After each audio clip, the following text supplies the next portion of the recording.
comment distinguer l'intuition de l'émotion? C'est vraiment un sujet qui m'attire depuis un bon moment parce que dans le sujet qui nous intéresse, qui est vraiment d'apporter un changement et peut-être même un changement radical à notre vie, eh bien comment savoir si c'est notre intuition qui se manifeste ou est-ce que c'est une émotion?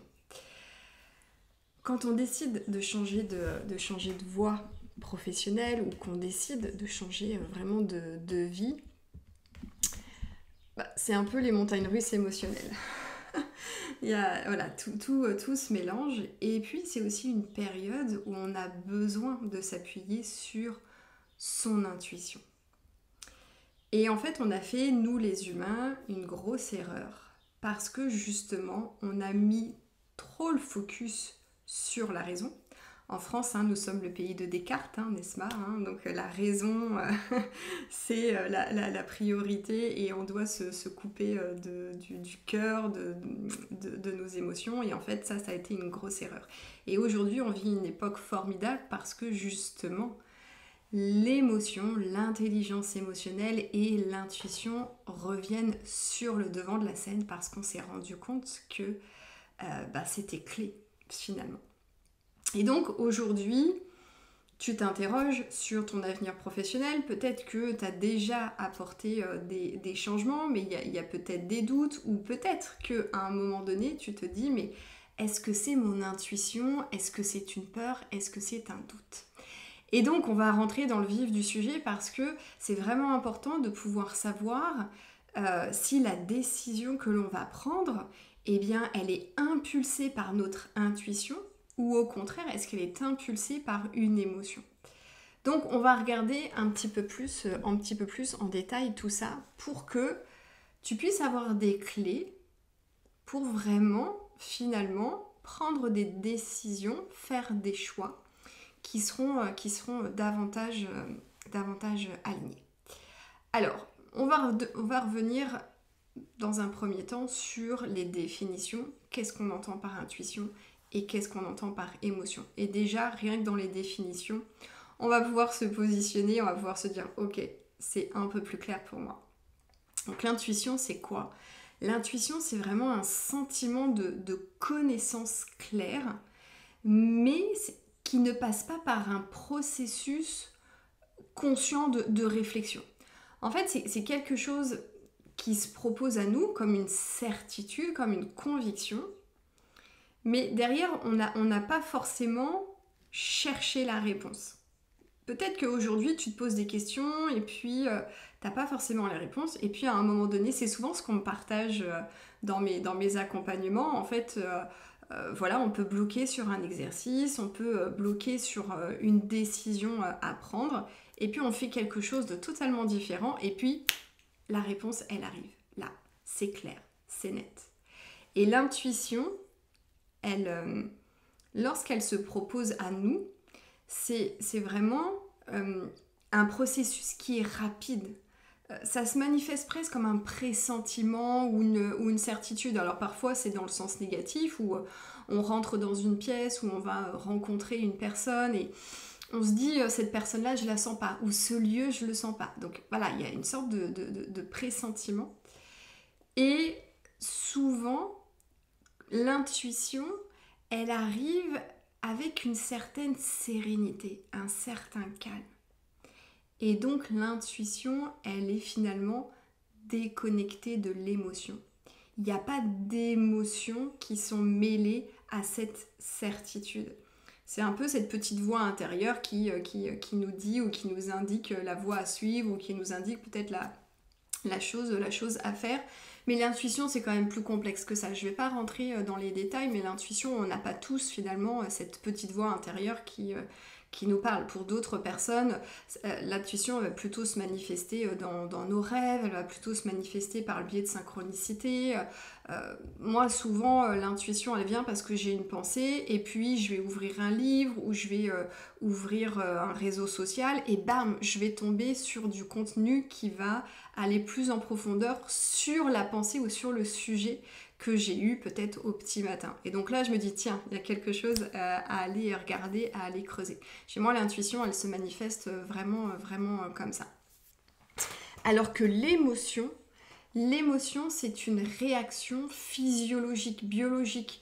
C'est-à-dire que c'est vraiment quelque chose que l'on ressent dans notre corps à l'issue d'un stimuli qui est soit extérieur, il y a une situation, il y a un contexte, il se passe quelque chose, hop, je réagis, émotion. Ou stimuli intérieur, c'est tout simplement j'ai une pensée. Et donc cette pensée, soit elle est agréable, soit elle n'est pas agréable, et par voie de conséquence, je vais ressentir un certain type d'émotion. Et lorsque les émotions, elles sont vraiment très fortes, on a des réactions physiques. Parfois, on peut sentir des contractions dans le corps, on peut sentir au niveau de la gorge que ça se noue, que ça se serre. On peut ressentir que le cœur, les palpitations du cœur s'accélèrent, que notre respiration, elle est peut-être plus rapide ou au contraire plus lente. Donc en fait, on a l'émotion, elle génère vraiment quelque chose de physique alors que l'intuition, pas. Donc ça, c'est intéressant. Déjà, rien que dans la définition, on met un petit peu plus de conscience sur la différence entre l'intuition et l'émotion.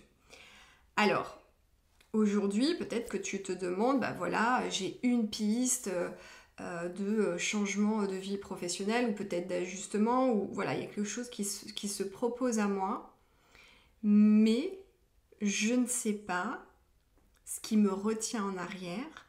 Est-ce que c'est une peur? Est-ce que c'est un doute? Est-ce que c'est de la confusion? Ou est-ce que c'est mon intuition qui m'indique que finalement, ce que je crois être bien pour moi ne l'est pas? Et c'est là où c'est intéressant de vraiment distinguer l'intuition et l'émotion, parce que dans ces périodes de changement de vie professionnelle, dans ces périodes de transition, on a des décisions à prendre. Et quand on est comme ça un peu perdu et qu'il y a peut-être de la clarté qui arrive, est-ce que c'est la bonne chose pour moi? Là, je me sens retenir en arrière, mais est-ce que c'est mon intuition qui me dit qu'en fait je suis en train de me tromper? Ou est-ce que c'est une peur ou un doute, ou une confusion, ou une anxiété? Mais lorsqu'on est dans un changement de vie professionnelle, très très très très très très très souvent, nos peurs ne sont pas rationnelles. Donc le fait de distinguer entre l'intuition et l'émotion, c'est hyper pertinent, parce que si tu arrives à déterminer que ce qui te retient en arrière, c'est plutôt une peur, une appréhension, un doute ou une confusion, là tu peux te dire, ok, je vais aller regarder le message de cette émotion inconfortable. Pourquoi elle se propose à moi lorsque je pense à cette décision que je pourrais prendre?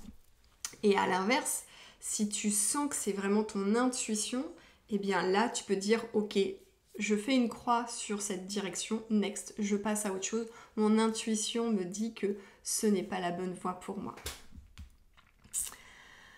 Alors, maintenant, on va rentrer encore un petit peu plus dans les détails sur les caractéristiques de l'intuition et sur les caractéristiques de l'émotion. Et après, je te partagerai quelques pratiques pour t'entraîner à faire la différence. Et oui, il n'y a pas de recette miracle, encore une fois, c'est de par la pratique, c'est en développant la conscience de soi que tu vas pouvoir davantage faire la différence entre ton intuition et ton émotion. Donc les caractéristiques de l'intuition, c'est souvent quelque chose qui peut être furtif et qui arrive soudainement. Et il y a vraiment ce précepte de la clarté. C'est comme s'il y avait une vérité qui se proposait à nous et une conviction forte.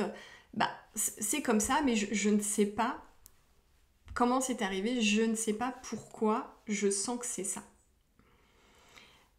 C'est quelque chose qui nous est quelque part révélé. Il y a une absence de charge émotionnelle, c'est ce que j'ai partagé tout à l'heure. L'intuition, elle peut être influencée par nos émotions, mais elle ne porte pas en elle-même une charge émotionnelle. C'est vraiment cette pensée, cette conviction qui arrive à toi, et en fait, il y a une sorte de neutralité dans le corps, il y a une sérénité, c'est calme. C'est comme si ça venait de quelque chose qui est vraiment profond à l'intérieur de nous. C'est quelque chose qui vient de notre sagesse finalement intérieure. Et la troisième caractéristique pour l'intuition, c'est vraiment cette sensation de de savoir en fait. On sait, mais on sait pas pourquoi. Et on sait pas comment cette certitude est arrivée. C'est vraiment quelque chose interne. Et ça fait pas appel à un cheminement conscient. C'est une réponse qui arrive comme ça dans l'immédiateté. Et donc l'intuition, elle va quelque part nous tirer de l'énergie, c'est-à-dire qu'on va avoir cette énergie positive qui va monter en nous. On va avoir l'impression d'être attiré vers quelque chose qui est dans notre meilleur intérêt. Même si cela nous oblige à prendre un risque. Et donc après, il va falloir gérer nos émotions inconfortables, mais le postulat de base, c'est que voilà, l'intuition, il y a vraiment ce truc qui nous porte. C'est comme s'il y avait un espoir, il y a une sorte d'enthousiasme ou d'excitation sous-jacent. Et encore une fois, dans notre corps, en fait, l'intuition, elle nous donne... c'est vraiment cette tendance à avoir cette connaissance consciente, claire, intérieure. Et on est dans une sérénité. On est dans le calme, on est détendu, on peut même sentir une certaine confiance, même si on sait qu'il y a des risques à prendre. Mais voilà, il y a une sorte de confiance où, même si échec il peut y avoir, on sent qu'on a les capacités en fait à rebondir. Quand je parle de on se sent tiré en termes d'énergie, c'est vraiment qu'à l'intérieur, on se sent poussé comme une sorte d'expansion, comme une sorte d'appel à aller vers finalement notre croissance personnelle. Alors que les caractéristiques de l'émotion, ça va être d'abord un stimuli extérieur ou intérieur. Donc intérieur, c'est j'ai une pensée, hop, je ressens des émotions. Ou stimuli extérieur, telle personne a dit telle chose, ou il s'est passé telle chose. Donc il y a vraiment quelque chose qui nous amène, nous, à venir interpréter les choses, et en fait notre corps réagit. Deuxième caractéristique, c'est que si l'émotion est vraiment très forte, il va y avoir des changements physiques notables. C'est ce que je partageais tout à l'heure. On peut avoir le poil qui s'irrisse, on peut avoir chaud, on peut avoir froid, on peut avoir les palpitations du cœur qui s'accélèrent, on peut avoir le sentiment d'avoir la gorge qui se serre, ou on peut avoir du mal à respirer. Donc voilà, plus l'émotion, qu'elle soit confortable ou inconfortable, est forte, et plus on va avoir des réactions physiques. Et dans l'émotion, on va avoir l'influence aussi de nos expériences passées. Parce qu'en fait, qu'est-ce qui nous a permis de catégoriser telle ou telle émotion? C'est que de par le passé, on a vécu une situation avec une charge émotionnelle forte. Et donc, notre subconscient est venu enregistrer que dans tel type de situation, c'est tel genre d'émotion qui doit se proposer à nous. Et c'est pour ça que c'est important aujourd'hui de développer son intelligence émotionnelle, parce que aujourd'hui on est des adultes et que par voie de conséquence notre réaction émotionnelle n'est plus forcément en adéquation avec la situation que l'on vit.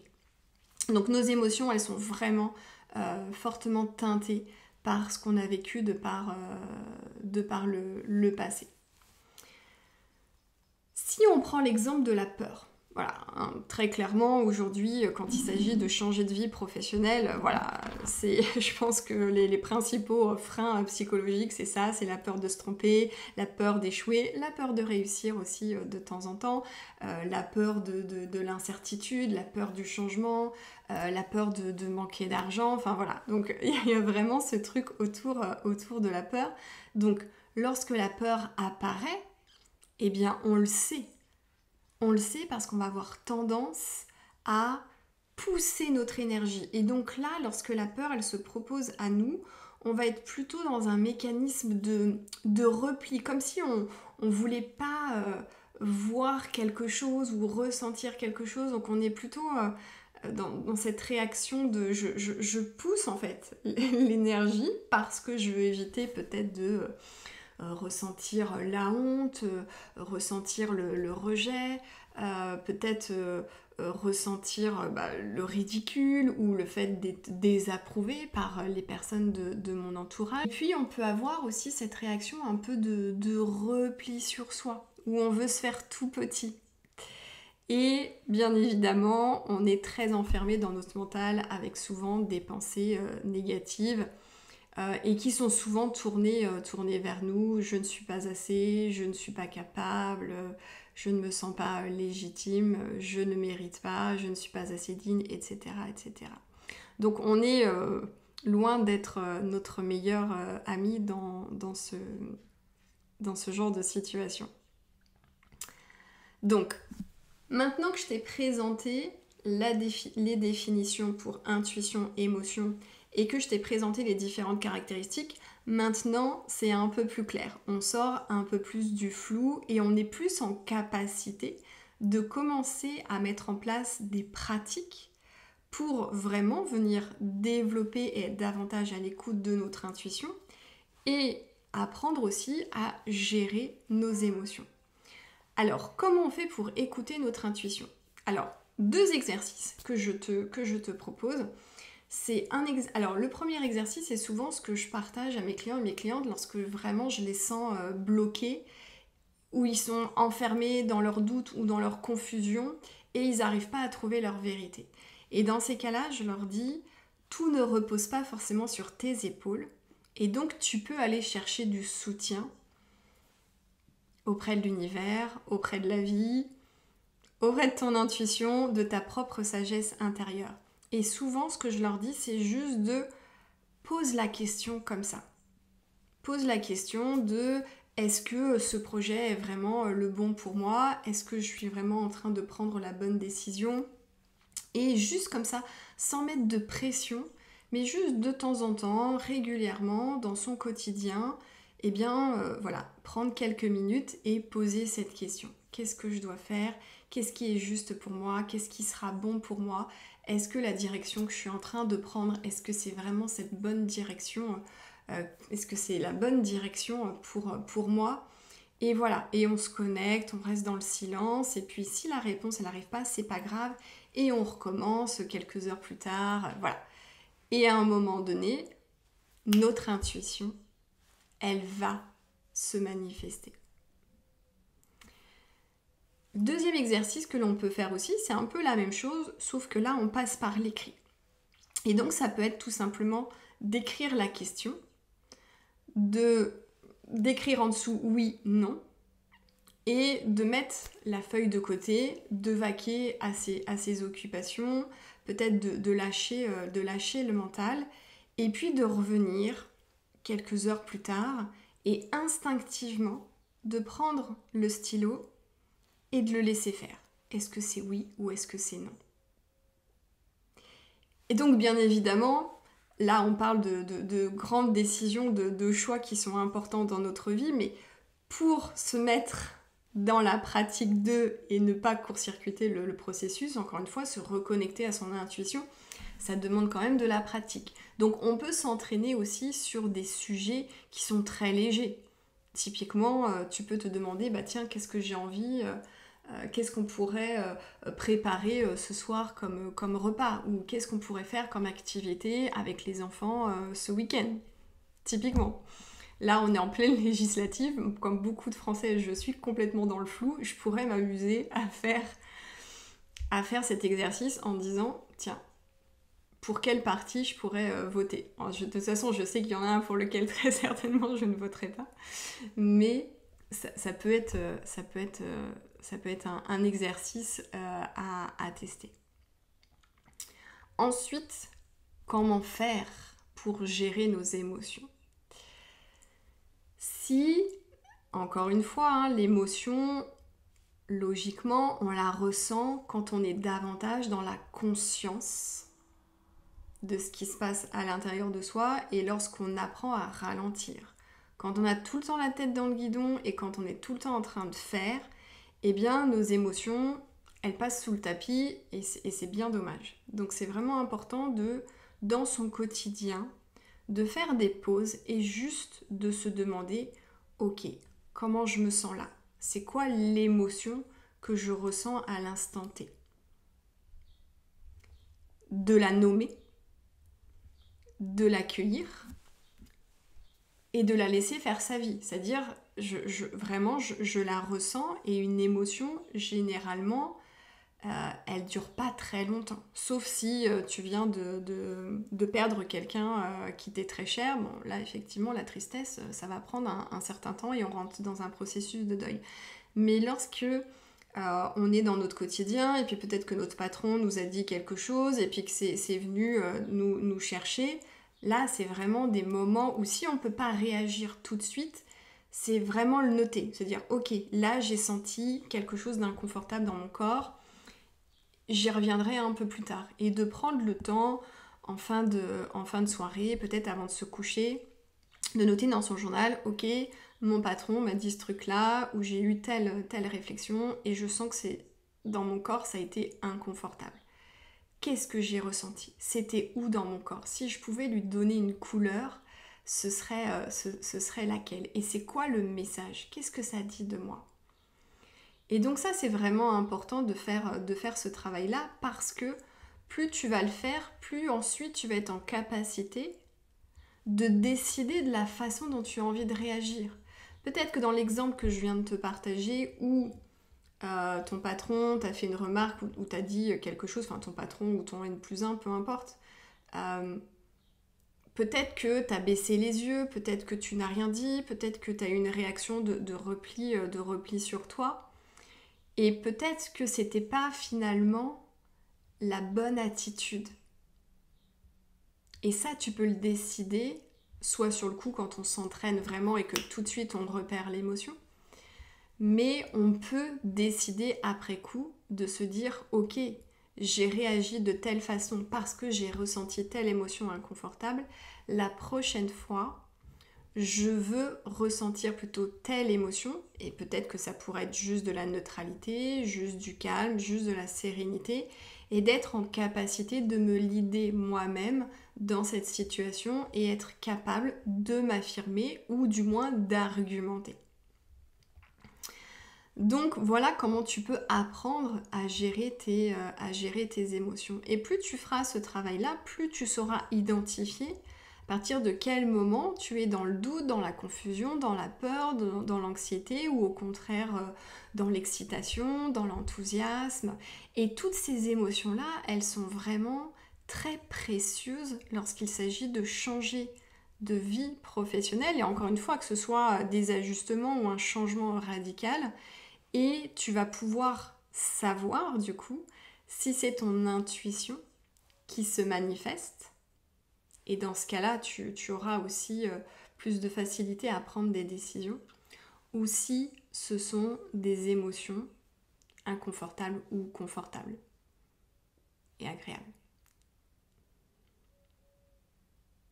Donc maintenant, eh bien, je t'invite à mettre en pratique ce que je viens de te partager pour que tu puisses vraiment te réapproprier ton intuition et que tu puisses te réapproprier tes émotions et pouvoir naviguer avec plus d'aisance dans les situations difficiles, dans les situations challengeantes que l'on peut rencontrer dans notre vie professionnelle mais aussi dans la vie de tous les jours. Si ce contenu t'a plu, eh bien je t'invite à le liker. N'hésite pas aussi à me mettre des commentaires ou à me poser des questions par rapport au sujet que je viens de traiter. Si tu penses que ça peut aider aussi d'autres personnes qui, comme toi, sont en réflexion quant à leur avenir professionnel, eh bien surtout n'hésite pas à le partager. Sur Spotify, je t'invite à mettre 5 étoiles parce que cela m'aide à rendre mon travail plus visible auprès du plus grand nombre. Merci et on se retrouve très prochainement pour un nouveau contenu.